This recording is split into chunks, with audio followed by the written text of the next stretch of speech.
El fin de la historia. El Señor ha revelado la profecía para anticiparse a la historia.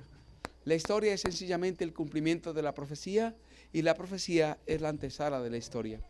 Tenemos dos cuadros, el cuadro de la profecía y el cuadro de la historia. El cuadro de la profecía ya está completo. El Señor ha revelado lo que ha de ocurrir hasta la eternidad, pero el cuadro de la historia se está completando. Pero cuando vemos los dos cuadros, el de la profecía y el de la historia, vemos que el que se va formando en la historia es exactamente igual al de la profecía. Entonces la historia nos confirma la veracidad profética y por ello necesitamos comprender que estamos a las puertas del fin de la historia. Nos remontamos a los días de Daniel. Daniel, el profeta, fue llevado cautivo a Babilonia y al ser llevado cautivo a Babilonia, allí el Señor le permitió una experiencia maravillosa. El rey del momento, Nabucodonosor, que era el emperador mundial, tuvo una inquietud. ¿Qué sucedería en el futuro? Y el Señor le reveló esa inquietud y se lo reveló a través de un sueño. Pero al rey el sueño se le olvidó. Y al olvidársele el sueño, se despertó congestionado, preocupado, angustiado de qué era el sueño y cuál era su significado. Mandó a llamar a los sabios de su reino. La escritura dice que eran encantadores, caldeos, magos y adivinos. Todos profesaban conocer el futuro. Lo que los diferenciaba era el medio por el cual profesaban obtener ese conocimiento.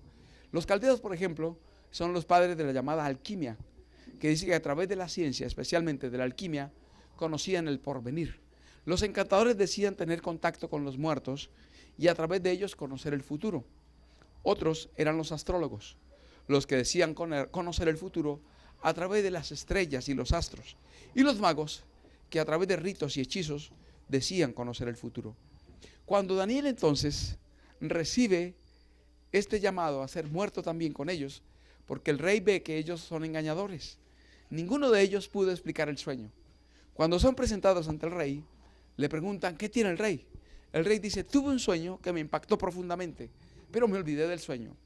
Decidme el sueño y decidme la interpretación. Ellos insistieron y el rey les dijo, si ustedes me cuentan el sueño, recibirán dones y riquezas y gran gloria en el reino. Pero si no me lo cuentan, ustedes morirán, sus familias también, y todo lo que tiene se convertirá en muladar, un basurero. Entonces ellos estaban entre la espada y la pared. Eran las dos circunstancias en las cuales el ser humano no puede fallar: riquezas y honra o la muerte. Y ellos tenían que escoger cuál de las dos. Tenían la opción de riquezas y honra. Si fuera verdad lo que profesaban, se podían haber vuelto riquísimos en ese momento, pero demostraron que eran falsificadores, fraudulentos, cuando expresan y dicen, lo que el rey pide, ningún rey, señor, ha pedido jamás a ningún mago, caldeo o astrólogo en ningún lugar de la historia. Y realmente lo que el rey pide, solo lo conocen los dioses, cuya morada no es con la carne. El libro de Daniel, capítulo 2, dice que el rey se llenó de ira y mandó a matar a toda esta gente y a aniquilar su familia. Para algunos es extraño este decreto y hasta abusivo. ¿Cómo los manda a matar? ¿Por qué? ¿Por no adivinar un sueño? Esto es injusto, pero era lo que ellos profesaban hacer, adivinar los sueños.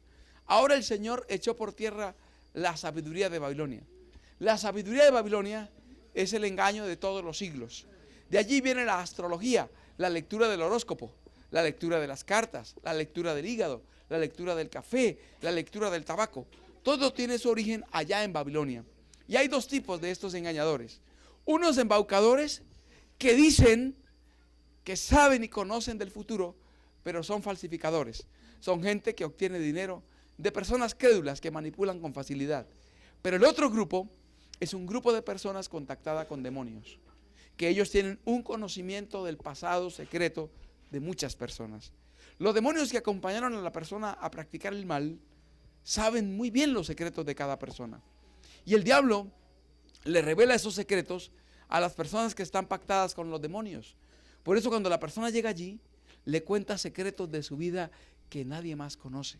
Y como le cuenta pasado, secreto, que solo esa persona conocía, y a un desconocido abre las páginas secretas de su vida, le genera confianza para indicarle que conoce el futuro. Y ahora el diablo encamina los sucesos, de modo que la persona cumpla lo que se le está diciendo allí. De este tipo son los hechiceros vestidos de religión, como la iglesia ministerial de Jesucristo, donde la persona entra y tiene un profeta o una profeta personalizado, y entonces le profetiza de manera personal. Mire, me mostró el Señor que tú estás sufriendo con tu esposo, que estás sufriendo con tu esposa, que has perdido tu trabajo, y todos los detalles privados. Y la persona, igual con el hechicero, adquiere confianza. Y cuando entonces este hechicero disfrazado de cristiano le empieza a contar un posible futuro, la persona lo cree plenamente.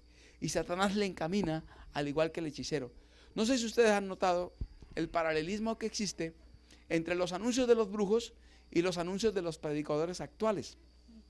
El brujo dice: venga, le recuperamos el amor perdido, le traemos el amor perdido, se lo traemos y se lo atamos, le conseguimos el trabajo y le logramos el número de la lotería. Entonces ahora el predicador dice: y le curamos su enfermedad. El predicador dice: venga, que aquí le traemos su amor, venga, que le curamos de su enfermedad y arreglamos su futuro. La única diferencia es que el predicador no ofrece el número de la lotería, pero el resto es exactamente idéntico. Entonces el diablo, a través de los siglos, ha tenido personas para engañar a la sociedad. Cuando entonces, airado, el rey ordena matar a todos estos engañadores, entre los sabios de Babilonia estaban Daniel. ¿Quién más? ¿Quién más? Ananías, Misael y Azarías. Me gustan más los nombres en hebreo, porque los nombres en hebreo están vinculados con el Dios vivo. En cambio, los nombres de Babilonia eran nombres paganos, en honor a Q, en honor a Nebo, en honor a Belsar, los dioses paganos, en honor a Bel. Entonces, por eso prefiero los nombres en hebreo. ¿Cómo eran? Daniel, Ananías, Azarías y Misael. Él viene y los llama y les dice: tenemos que hacer una sección de oración porque nos van a matar. Daniel le preguntó: ¿y por qué nos van a matar? Por engañar al pueblo. ¿Y en qué lo hemos engañado? En que el rey tuvo un sueño y se le olvidó la interpretación y el sueño, y nadie se lo explica, y ustedes son engañadores y tienen que morir. Daniel dice: nosotros no, deme una audiencia. Le dan la audiencia con el rey y le dice: lo que el rey dice, le dice Daniel, es muy cierto. No hay ningún hombre que le pueda revelar lo que usted tuvo, ni el sueño ni su interpretación, pero hay un Dios en los cielos que revela los misterios. Hermanos, y esa es nuestra confianza, que hay un Dios ¿en dónde? En los cielos, que revela los misterios.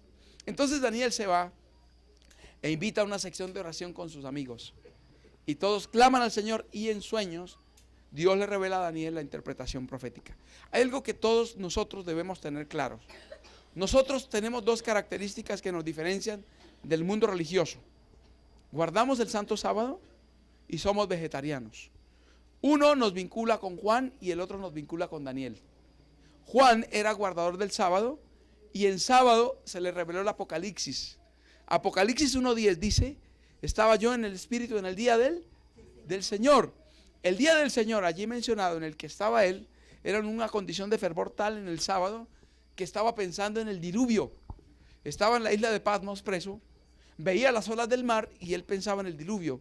Y en ese pensamiento del diluvio dijo: uy, ¿cómo sería el diluvio? El poder de Dios. Pensando en eso, oyó una voz como de trompeta detrás de él, y ahí cayó postrado a los pies del Señor. En sábado. Una vez hablaba con un cura, sacerdote católico, y entramos al tema del día del Señor. Y ¿ustedes por qué guardan el domingo? Domingo, dice, viene de Dominis, Señor. Dies Dominis. El domingo es el día del Señor. Y de Dominis, Señor, viene domingo. Así, por eso guardamos el domingo. Yo le digo: qué folclórico. Pero la Biblia no fue escrita en latín. La Biblia fue escrita en griego. Y el griego en Apocalipsis 1:10 no dice Dies Dominis, sino Kuriake Emera. El día del Señor, pero en griego. No está definido si es ahí en ese texto, si es domingo, lunes, martes, miércoles, jueves, viernes o sábado. La Biblia, que se interpreta a sí misma, nos aclara entonces cuál es el día del Señor. Y lo encontramos en Isaías 58, 12 al 14 y Marcos 2, 27 y 28. El día del Señor es el sábado. El Señor dice: mi día santo. Fue en sábado que se reveló la profecía de Apocalipsis. Por eso solo el pueblo del sábado entiende Apocalipsis correctamente. Ahora, Daniel era vegetariano.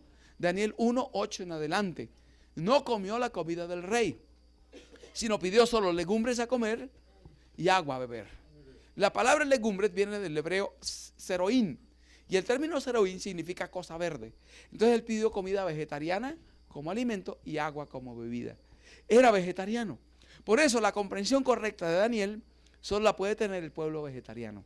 Entonces solo el pueblo vegetariano comprende Daniel, y solo el pueblo que guarda el sábado entiende Apocalipsis. Entonces el Señor nos ha llamado como guardadores del sábado y vegetarianos a entender Daniel y Apocalipsis de manera correcta. Entonces a este vegetariano guardador del sábado, Daniel, se le revela en sueños no solo lo que soñó el rey y la interpretación, sino lo que estaba pensando antes. ¿Y qué estaba pensando antes? ¿Qué será en el futuro? ¿Qué pasará con mi reino? Tú en sueños entonces viste una estatua gigantesca, una estatua cuya cabeza era de oro, cuyos pechos y brazos eran de plata, cuyo tronco era de bronce, cuyas piernas eran de hierro y cuyos pies eran de hierro con barro cocido. Entonces el rey quedó impactado. Dijo, sí, eso fue lo que yo soñé. Una imagen grande, cabeza de oro, pechos y brazos de plata, tronco de bronce, piernas de hierro y pies de hierro con barro cocido. Y cuando tú veías, fue arrancada una roca, no por mano humana. Y la roca vino y golpeó la imagen y la golpeó en los pies. Y entonces se desmenuzaron los pies, se despedazaron las piernas, el tronco, los pechos y los brazos y la cabeza. Y la piedra que cayó se convirtió en un gran monte que cubrió toda la tierra. Así terminó entonces y quedó maravillado el rey. Ese fue el sueño. Ahora su interpretación. Oh rey, Dios te ha mostrado lo que será en lo porvenir. Tú rey eres aquella cabeza de oro. Él quedó impactado. Él representaba un imperio. La cabeza de oro representaba el imperio babilónico. De oro porque fue el material más utilizado en ese imperio. Y allí entonces el oro era muy común. La degradación en metales significa dos cosas: la disminución en riqueza de los imperios y además la degradación moral de los imperios. Después Medo-Persia fue más degradado que Babilonia, Grecia más degradado que Medo-Persia, Roma más degradado que Grecia y Europa peor que todos los demás. Esa degradación fue manifestada en el cambio de objetos o metales o instrumentos o elementos que se le mostraron en el sueño al rey. ¿De qué periodo a qué periodo fue Babilonia? Hermano Víctor, hermana Marley, hermano Tiberio, hermano Armando.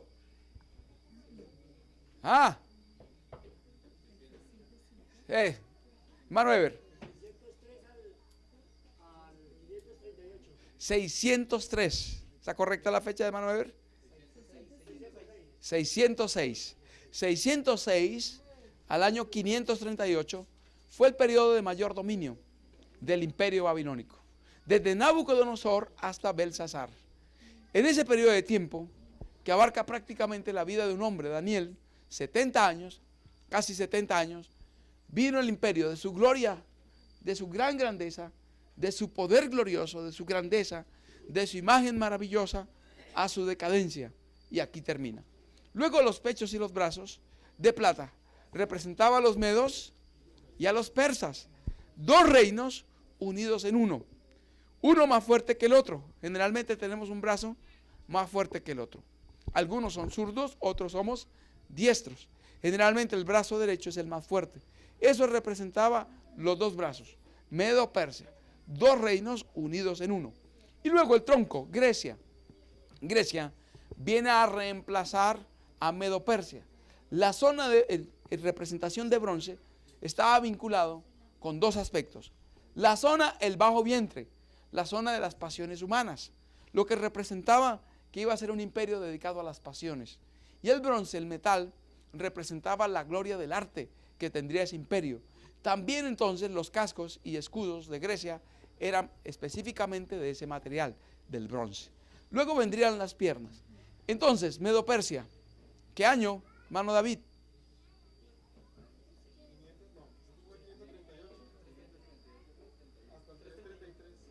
¿Sami? 31. 538 al 331. Ese fue el periodo de dominio medo-persa. Grecia, 331 al 168 antes del Señor Jesús. Ahí viene un imperio poderoso. Adelante. Ya llegaremos a la piedra. Vamos para allá. Vamos parte por parte de la imagen. ¿Alguien dijo algo atrás? Bien. Entonces, las piernas de hierro representan el poderoso imperio romano. El hierro desmenuza, destruye y despedaza. Así el imperio romano vendría para despedazar y destruir. Pasado entonces el imperio griego, Roma toma el poderío del año 168 antes de Cristo al año 476 después de Cristo. Entonces traspasa del mundo antiguo al mundo nuevo, de antes de Cristo a después de Cristo. Es el imperio que está gobernando cuando nace el Salvador del mundo. Y luego este imperio es subdividido. Cuando las tribus bárbaras, 10 en total, invaden, destruyen, aniquilan y culminan con el imperio romano, dando origen al continente europeo, lo que hoy se conoce como Europa. Entonces aquí los pies representan Europa. En los días de los pies cae la roca. Es decir, Europa llegaría a un dominio mundial, a un control mundial en el aspecto económico, a un crecimiento como nunca antes se había visto en Europa. Y eso se logró cuando se formó la moneda común europea, el euro. Se formó la Comunidad Económica Europea, se estableció el euro y Europa se convirtió en una macronación. Diversas naciones, los 10 dedos, uniéndose. Pero la profecía dice algo interesante, que se mezclarían pero no se unirían. Así como el barro no se une plenamente con el hierro. Dos elementos diferentes. Y cuando vino el Brexit de Inglaterra, yo dije, amén. El Brexit, Inglaterra sale de la Comunidad Económica Europea en cumplimiento de la profecía, que estarían mezclados pero nunca unidos de manera uniforme como los Estados Unidos de Norteamérica. Nunca estaría Europa así. Esto querían los europeos, pero estaban guerreando contra un plan divino, contra una revelación divina. Estaban guerreando contra una profecía. Querían unirse en un solo bloque con una sola constitución. Pero Inglaterra dijo, no. Y vino el Brexit. Inglaterra sale de la Unión Europea cumpliendo la profecía. ¿Qué falta de todo esto básicamente? Según Daniel 2, que caiga la roca, que venga del cielo la roca no cortada por mano humana. La roca es Cristo Jesús. Entonces el Señor Jesús viene en su segunda venida, en el momento final de Europa, golpea sus pies, destruye Europa, aniquila lo que queda de los vestigios de Roma, Grecia, Medo-Persia y Babilonia. Y se establece entonces el bendito reino de Dios, que inundará toda la tierra y será el último reino que perdurará eternamente y para siempre. Ahora, en la fase final de Daniel, el capítulo 7, se le muestra los mismos reinos, pero con una característica diferente. Ya no en cuanto a su riqueza o poder, sino en cuanto a su carácter. Y por eso se representa por bestias. Las bestias son animales peligrosos. ¿Quién ha estado cerca de un león alguna vez? En el zoológico. ¿Cuántos? ¿Cuántos han estado cerca? Con un león encerrado. Y causa cierto temor, aún estando encerrado. Ahora imagínense encontrarse ustedes con un león suelto. Terrible. Espantoso.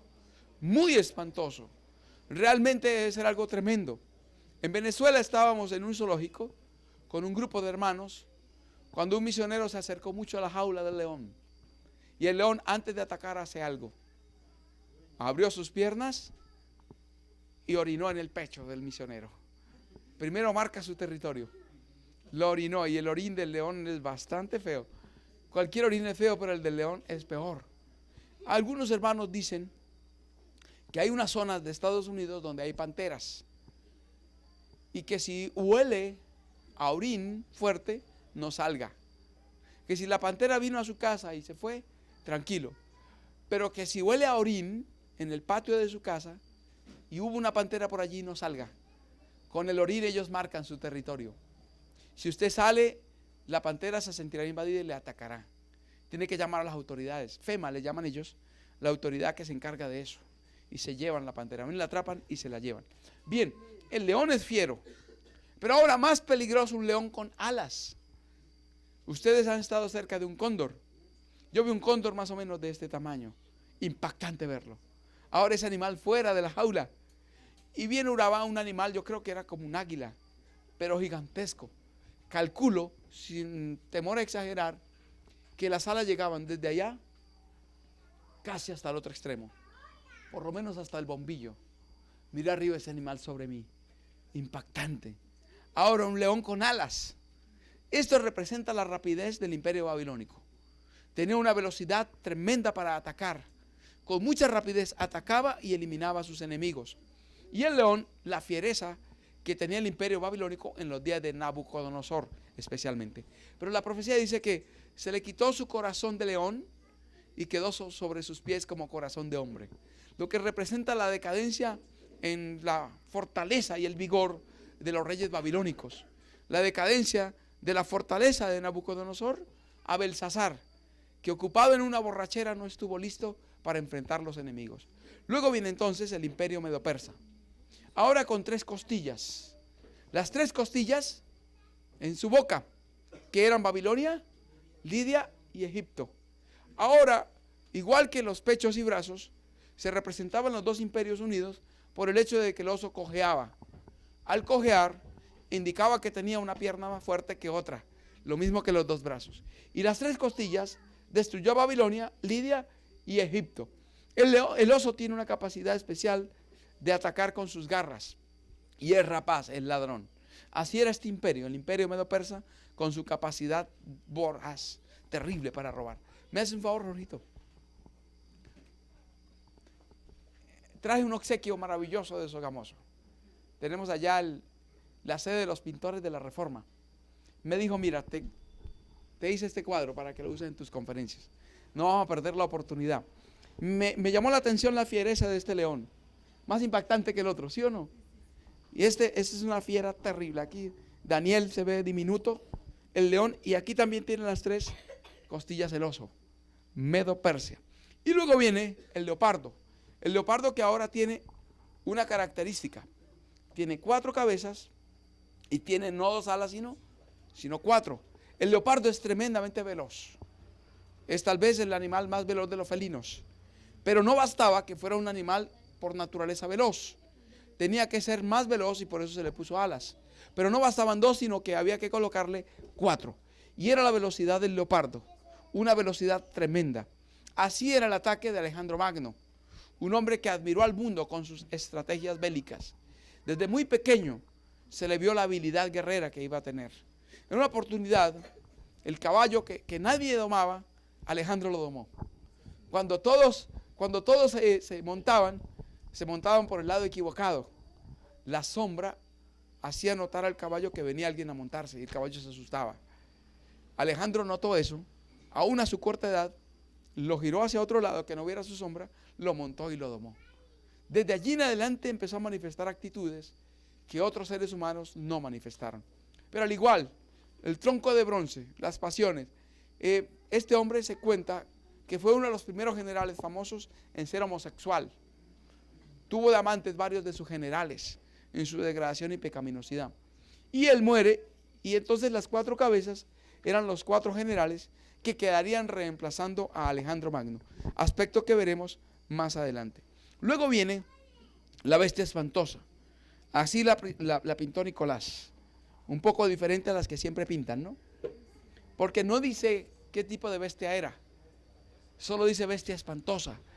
Es tan terrible ese imperio que el Señor no encontró cómo mezclar animales en el reino animal para dar una indicación de la voracidad destructora de ese imperio.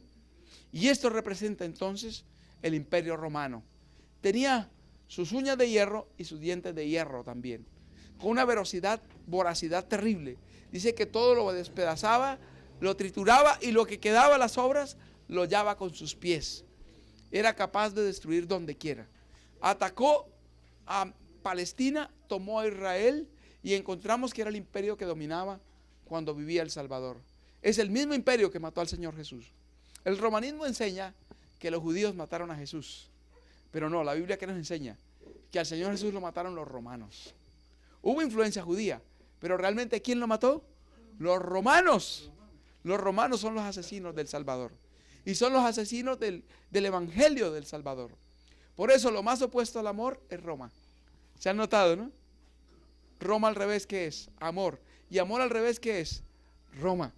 Lo más opuesto al evangelio del amor es Roma. Desde allí está la enemistad, Roma pagana y Roma papal. Y aquí está representada la Roma pagana, y los 10 cuernos representaban también las 10 naciones europeas. Y allí había un cuerno pequeño que tenía ojos y boca que hablaba grandezas, blasfemias, y pensaría en cambiar los tiempos y la ley, y en su mano sería entregado el pueblo de Dios por tiempos y la mitad de un tiempo. Cuando estaba en el colegio en 10º, una mañana se levantó un compañero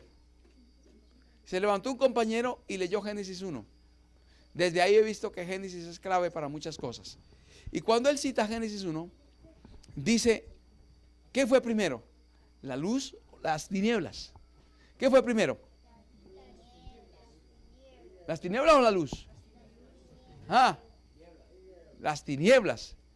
Bueno, y llamó Dios a las tinieblas noche y a la luz día.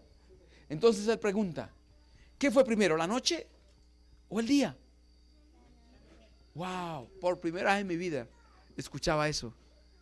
Y en la noche, claro, y él dijo, tienes razón. Y ahí lo callaron, siéntese, y lo sentaron. Pero eso me impactó. Y en el descanso hablamos con él y con un compañero adventista que estaba sentado a mi lado. Él era de la Reforma, el que hizo la predicación. Y ahí empezó la inquietud.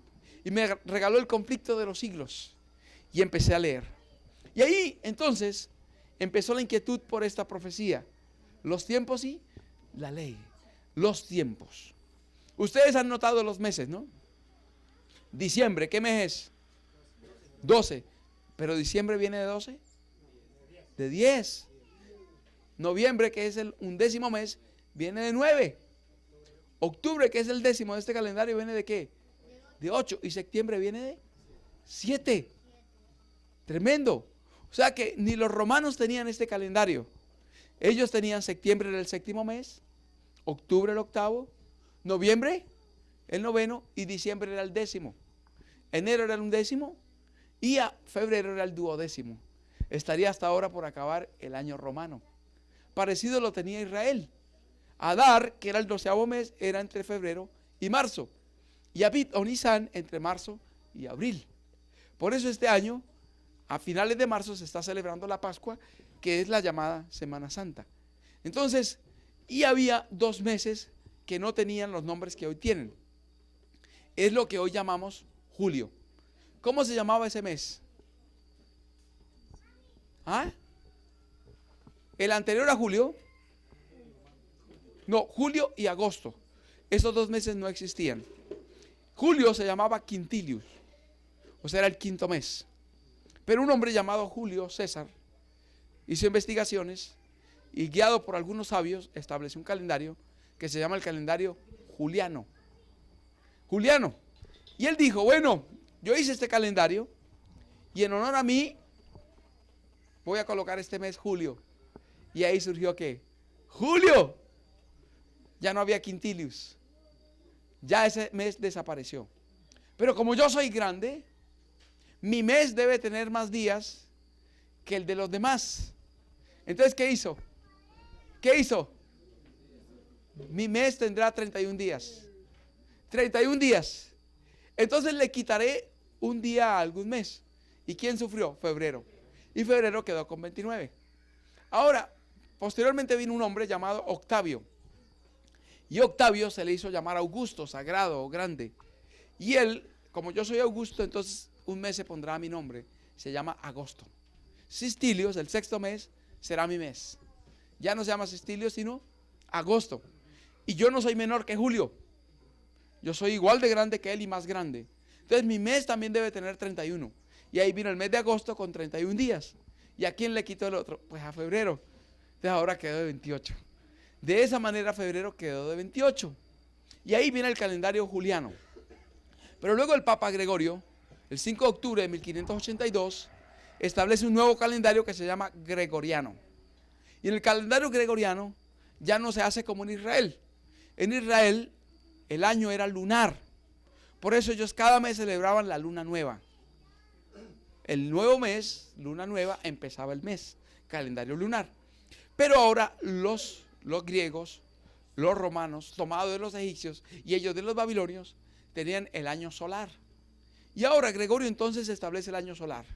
El movimiento de traslación de la Tierra alrededor del Sol. ¿Cuánto? 365 días con 6 horas. Si eso lo sumamos, el primer año, 365 y 6, luego otro 6, el otro 6 y el otro 6, 6, 12, 18, 24. Las 6 horas se van acumulando y forman 24 horas, un día más. De ahí viene el año bisiesto cada 4 años, de ese calendario. Entonces vino el cambio de los tiempos y ¿qué? Y la ley. Y entonces ahora el día no se termina a la puesta del sol como Dios lo estableció, sino que se termina a la medianoche. De ahí viene, de esos calendarios.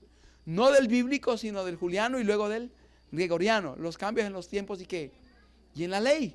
Dios tenía un propósito de que el día se terminara a la puesta del sol. Lo aclaró el apóstol Pablo. No se ponga el sol sobre vuestro enojo. Es decir, Dios estableció la culminación del día a la puesta del sol para que uno esté despierto. Y termine el día y haga la evaluación. ¿Cómo estuve hoy? ¿Qué dije? ¿Qué hice? ¿Aún qué pensé? Y después de hacer la evaluación se ponga a paz con Dios. Si está con la familia, con los hermanos, con los padres, se reconcilie con la familia. Y si está casado, más aún, se reconcilie con la pareja. No se ponga el sol sobre vuestro enojo. Mire que problemas grandes que han llevado a parejas a separaciones se podrían haber evitado si seguimos esa regla bíblica. No se ponga el sol sobre vuestro enojo. Entonces, si alguien se enojó y la hermana Joana se puso brava con el hermano Armando hoy, ¿cuándo tiene que arreglarlo? No se ponga el sol sobre vuestro enojo. Antes de que se termine el día, se ponga el sol. Mi amor, vamos a hablar, a arreglar las cosas. Antes de la puesta de ¿qué?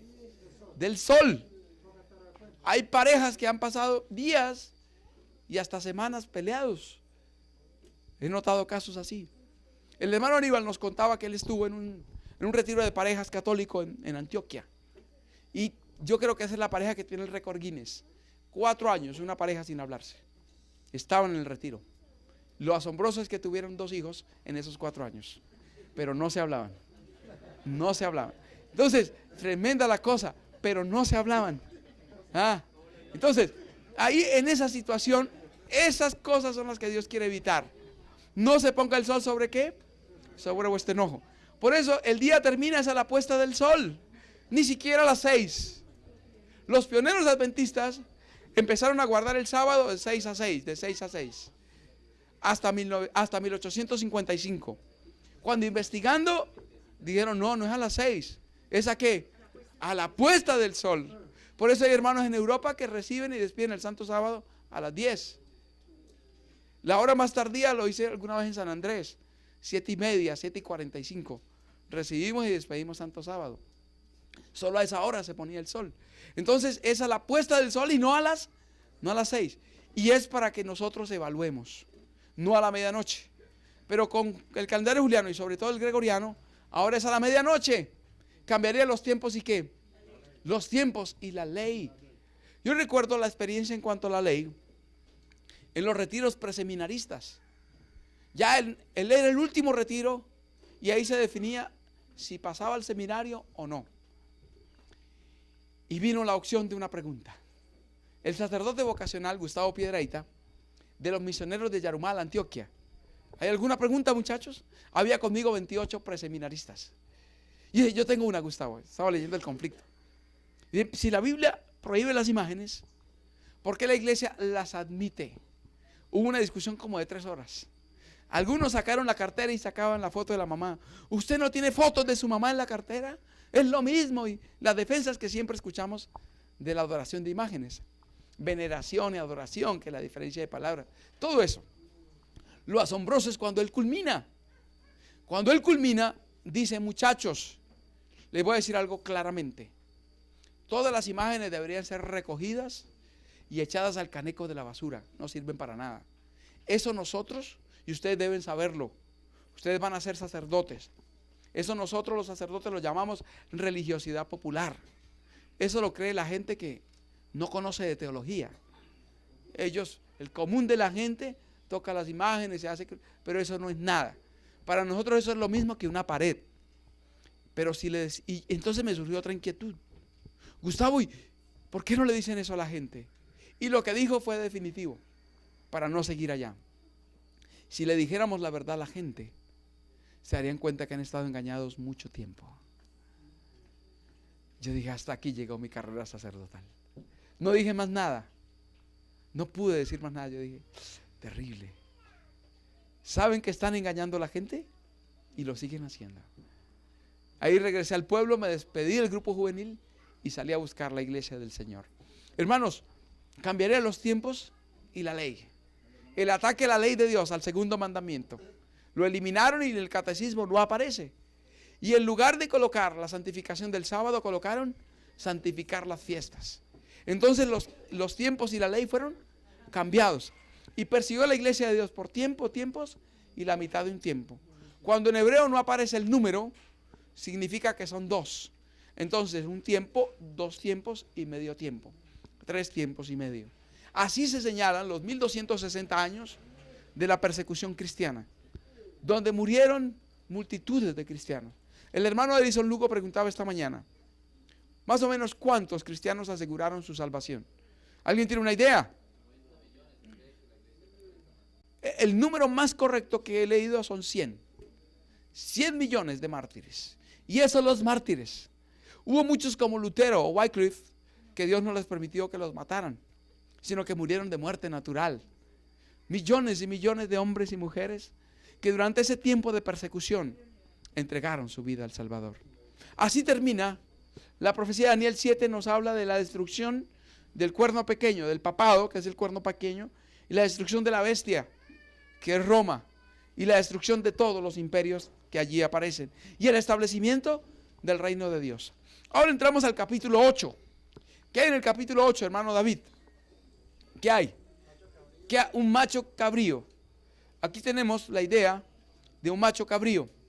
Y el macho cabrío es corneado por primero, antes del macho cabrío es el carnero.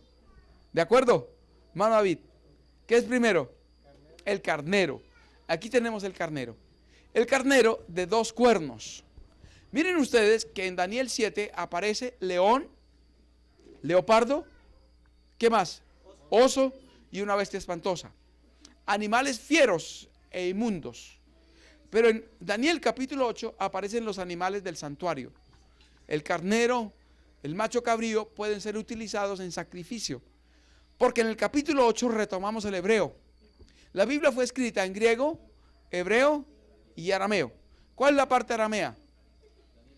Daniel 2:4 hasta el último versículo del capítulo 7. El capítulo 8 retoma el hebreo. Y al retomar el hebreo, el Señor utiliza el simbolismo de los animales sacros del santuario. Y el primero que utiliza es el carnero de 2 cuernos, que representa a Media y Persia. Los medos y los persas, otra vez, con un símbolo diferente. Y ahora viene un macho cabrío. Y viene volando, sin tocar tierra. Y tenía un cuerno notable. Y ataca el carnero de 2 cuernos, lo tumba al suelo y lo pisotea bajo sus pies. El cuerno notable de ese macho cabrío es Alejandro Magno. Y el macho cabrío es Javán, dice allí mismo, es Grecia. Entonces Grecia resurge aquí en la profecía. En Daniel 8 dice que ninguna bestia podía parar delante de este carnero de 2 cuernos. Así está ubicando a Babilonia. Noten entonces que la secuencia de Daniel 2 se sigue en el 7 y ahora en el 8. Pero empieza directamente con Medo Persia. Ahora el macho cabrío con el cuerno notable, que es Grecia. Y ahora se cae ese cuerno y surgen 4. Los 4 cuernos son los 4 generales. Daniel capítulo 11 explica que son los 4 vientos, que el reino caería y sería entregado. Y no a su descendencia, sino que a otros. Y esos otros eran Casandro, Lisímaco, Seleuco y Ptolomeo. Y estos 4 entonces se dividen el reino de Grecia. Ptolomeo toma el sur, especialmente Egipto. ¿El sur de dónde, hermano Nazareno? ¿El sur de qué? ¿El sur de qué? El sur de Palestina. Ese es el punto cumbre. Noten bien, esta aplicación nunca cambia en el capítulo 11 de Daniel. Nunca. Nunca cambia. Atención a esto. Nunca cambia. La interpretación de reinos del sur y del norte nunca cambia en todo el capítulo. En todo el capítulo. Si nosotros hacemos un cambio, estamos contra la aplicación inicial de la profecía. Y no hay ninguna evidencia en Daniel 11 que debamos aplicar rey del norte a alguien diferente o algo diferente que a quien domina el territorio del norte de Palestina. No hay otra posibilidad de interpretación allí. No existe. Entonces, Casandro, Lisímaco, Seleuco y Ptolomeo. Pero Seleuco ataca y vence a Lisímaco y Casandro. Y los dos reinos quedan rey del sur y rey del norte. A partir de allí, Daniel 11 se espacía en estos dos imperios. Y luego introduce los hijos de la iniquidad, que harán un trato con el pueblo de Dios. Entonces introduce al imperio romano como otro poder. Pero quien controla la zona norte de Palestina es a partir de allí hasta el final del capítulo el rey del norte. Y quien controla el sur de Palestina, a partir de allí hasta el final del capítulo, es el rey del sur. No hay posibilidad de aplicar simbólicamente Egipto a nadie, ni simbólicamente Babilonia a nadie. Porque la interpretación en la profecía de Daniel 11 es territorial. No tiene simbolismo. O sea que no se le puede aplicar al ateísmo, ni se le puede aplicar a la confusión religiosa. Es decir, no se le puede aplicar a Rusia y al papado. Tiene que aplicarse a quien controla esta zona o a quien controla esta zona. Es la aplicación que empieza a partir de allí. Ahora, veamos. Ahora están así esas zonas. Allí el reino del sur, Egipto. Lo que era el reino del norte abarca Irak, Siria y Turquía principalmente. Reino del sur, reino del norte. Veamos los mapas comparados. Aquí está el reino del sur, aquí lo tenemos, y aquí el reino del norte. Aquí el reino del norte. Entonces, quien domine este territorio es el rey del sur. Quien domine este territorio es el rey del norte. ¿Entendido? ¿Quién domina en la actualidad este territorio? Religiosamente es una zona controlada por el Islam. Durante mucho tiempo Turquía extendió la religión islámica, especialmente por esta zona, el norte de África y gran parte de Europa, hasta que llegaron a España.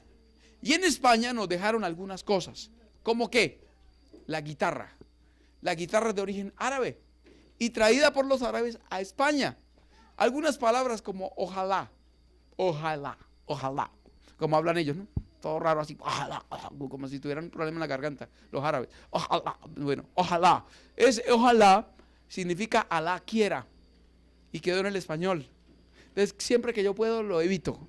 A veces, como está tan acostumbrado uno a eso, ay, ojalá, no, como que ojalá. No, digamos otra cosa, Dios nos ayude a eliminar la invocación de Alá. No, porque Alá es un demonio realmente, el dios Akú, una religión pagana.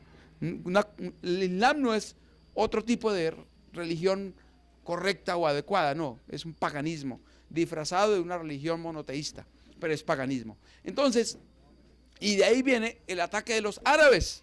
Los árabes atacaron España y venían por África, y venían en barco, y atacaban España. Entonces los españoles tuvieron que esconderse. ¿Y cómo llamaban los españoles a esos árabes? Los moros. Entonces, para salir, ellos veían si había o no moros en la costa. Y de ahí viene el dicho, ¿hay o no hay moros en la costa? Va el muchacho a visitar, ¿está el suegro? No, ¿hay moros o no moros en la costa? De ahí viene ese dicho. De ahí viene el dicho, de moros en la costa. De los españoles en los días en que fueron invadidos por los árabes. Entonces, aquí tenemos el cuadro comparativo. Pero ¿quién controla militarmente esta zona? Que es el punto más importante. Encontré un artículo fascinante, el ajedrez político del mundo. Y el ajedrez político del mundo dice que hay naciones que controlan de manera directa a otra nación. Hay naciones que lo controlan por medio de otro.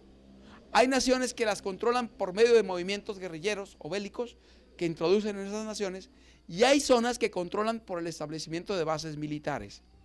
¿Quién tiene más bases militares en esa zona? Estas son las bases militares de los Estados Unidos de Norteamérica. En todo el mundo, y principalmente en esa zona. ¿Quién controla el norte de esa zona? ¿Quién la controla? ¿Cómo se llama esta nación? ¿Se llama qué? Los Estados Unidos de Norteamérica. Estados Unidos controla la zona norte en aspecto militar. Miren ustedes, cuando Estados Unidos sufre el autoatentado de las Torres Gemelas el 11 de septiembre del 2001, fue utilizado como medio para controlar Irak.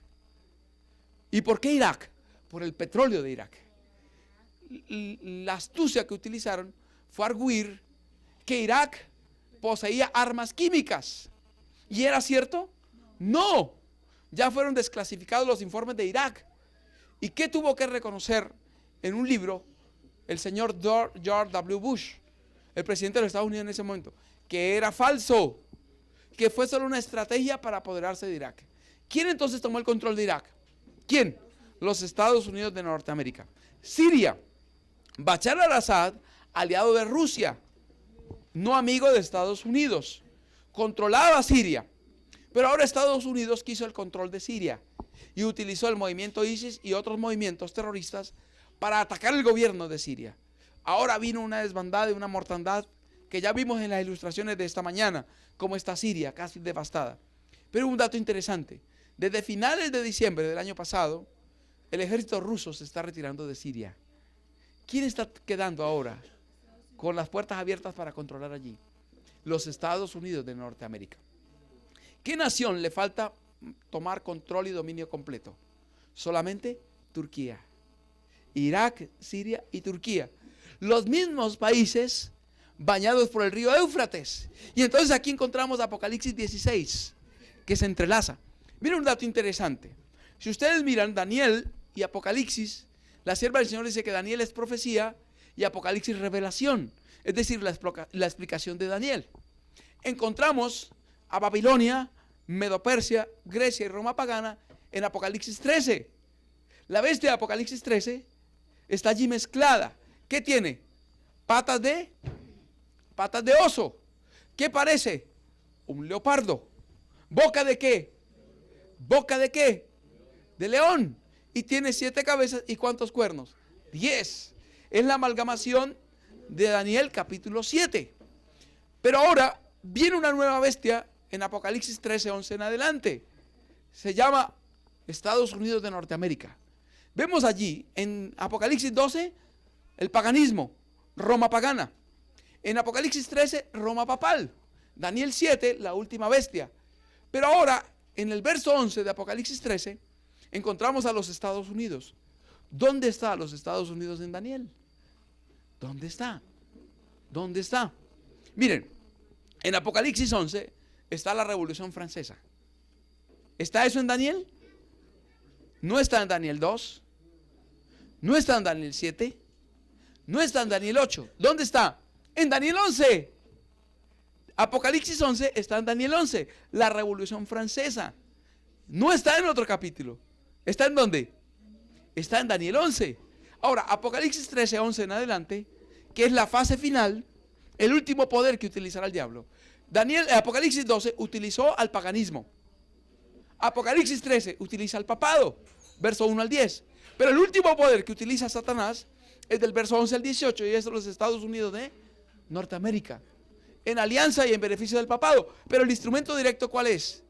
Los Estados Unidos de Norteamérica. Estados Unidos entonces es el último poder en controlar la zona dominada por el rey del norte.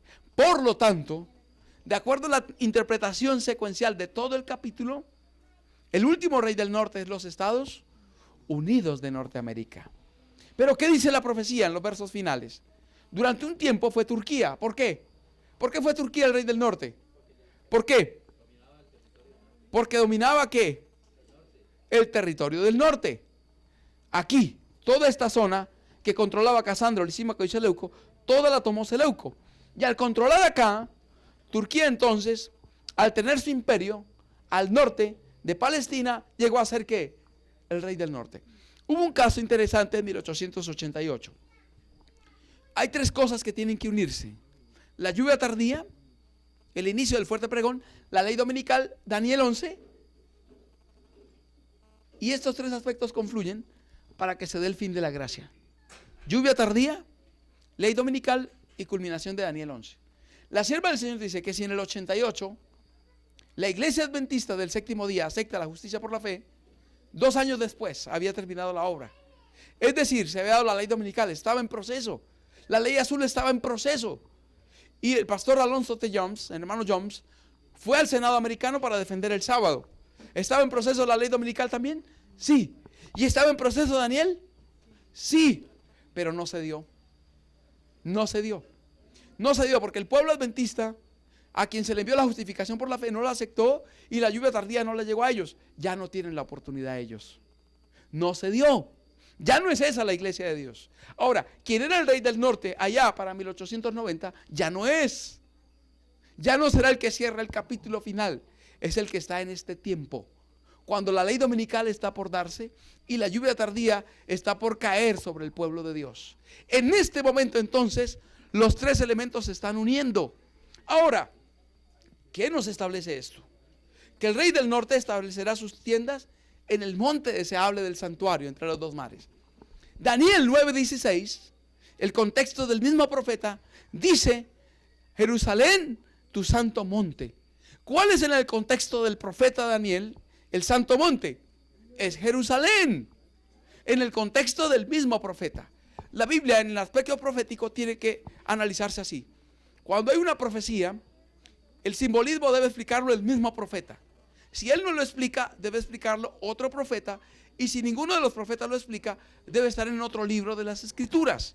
Pero la Biblia es su propio intérprete. Pero tenemos que ir al primer nivel. Y el primer nivel es Daniel. Y según el mismo Daniel, ¿cuál es el monte deseable del santuario? Jerusalén. Entonces, ¿qué nos dice esa profecía? Que Estados Unidos movería su sede al monte deseable del santuario, a Jerusalén. Y es lo que acaba de hacer Donald Trump. Trump ordena el traslado a Jerusalén de la embajada de Estados Unidos en Israel. Tremendo. Qué cumplimiento tan exacto de la profecía. El rey del norte estableciendo sus tiendas en el monte deseable del santuario.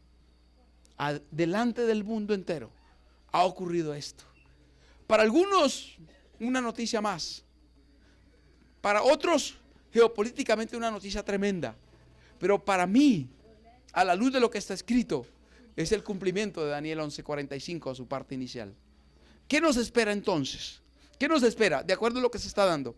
El Senado de Israel aprobó una ley inesperada en Israel. Aprobó la ley del descanso dominical. Ahora, en Israel se guarda el sábado y se descansa el domingo. Ya los 2 días. ¿Qué nos indica eso? Que Israel se está preparando para la ley dominical. Ahora, al establecer Estados Unidos su embajada en Jerusalén, la establece en el epicentro mundial del sábado. Allí estuvo la ley de Dios, donde el Señor con su propio dedo ordenó santificar el sábado como día de reposo. En el centro mundial del sábado, donde la verdad del sábado fluyó al mundo entero, allí Satanás hará su ataque final contra el sábado. Cuando Estados Unidos establezca la ley dominical, todas las naciones del globo seguirán su ejemplo. Está preparando el terreno para que en Jerusalén se guarde el domingo. Entonces, la fase final de lo que hace Estados Unidos es implementar la ley dominical en Jerusalén.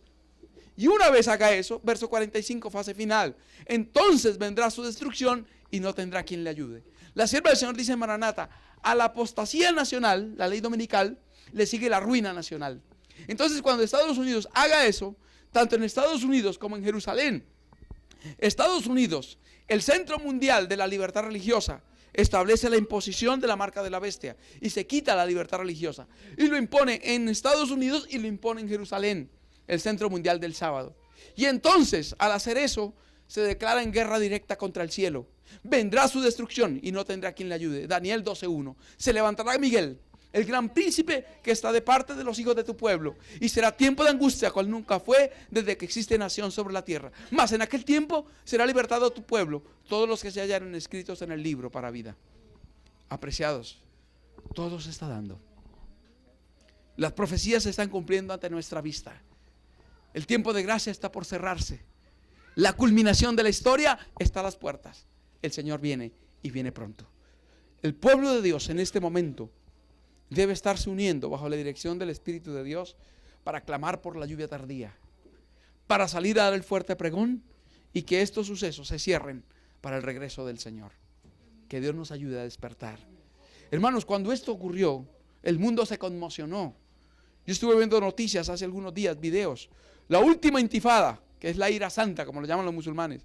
Todos los países musulmanes se pronunciaron contra esta decisión de Estados Unidos. Pero también se pronunció Inglaterra. También Francia lo hizo en contra de Estados Unidos. Y todos reaccionaron en la ONU. Hubo una reacción internacional. Estados Unidos quedó solo con Israel. Quedaron solos en la ONU.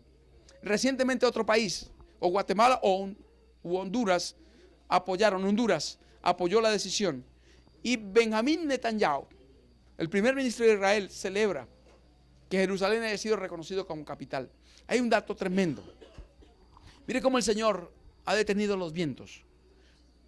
Trump presenta un video de los presidentes que lo antecedieron y empezó con Bill Clinton. Hay una entrevista donde sale Bill Clinton y le preguntan, ¿cuál es la capital de Israel? Jerusalén. Le preguntan a George W. Bush, ¿cuál es la capital de Israel? Jerusalén. Le preguntan a Barack Obama, ¿cuál es la capital de Israel? Y él también dice Jerusalén. Él dice, todos ellos en su campaña prometieron reconocer a Jerusalén como la capital de Israel y trasladar la embajada de Estados Unidos a Jerusalén, de Tel Aviv a Jerusalén, pero nadie lo hizo. Yo lo prometí y aquí lo hago.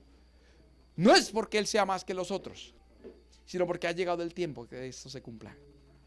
Los vientos se están soltando. Hubo recientemente una ley en Bolivia que conmocionó. Después de estar en noviembre en Bolivia, me quedé admirado por la noticia de que Evo Morales prohibía las iglesias cristianas en Bolivia. Y hubo lugares donde llegaron a matar cristianos a iglesias. Hubo masacres de cristianos en Bolivia por esa ley. Pero la ley volvió atrás. Iba a ser prohibido evangelizar en Bolivia. Y él tuvo que retroceder. ¿Qué indica eso? Retención de los vientos. Los vientos están siendo retenidos hasta que se selle a los siervos de Dios en su frente. Hermanos, los eventos se están dando en todas las áreas para indicarnos que el fin de la gracia está a las puertas. El Señor viene pronto, pronto enviará el poder final para que su iglesia termine triunfalmente su obra en esta tierra. La inspiración dice que Dios está desarrollando una clase especial de personas aptas para la lluvia tardía. Dios quiera que estemos en esa clase especial de hombres, mujeres, jóvenes, niños, señoritas que van a ser utilizados por Dios para el triunfo final de la verdad. Que así sea y que Dios os bendiga. Amén.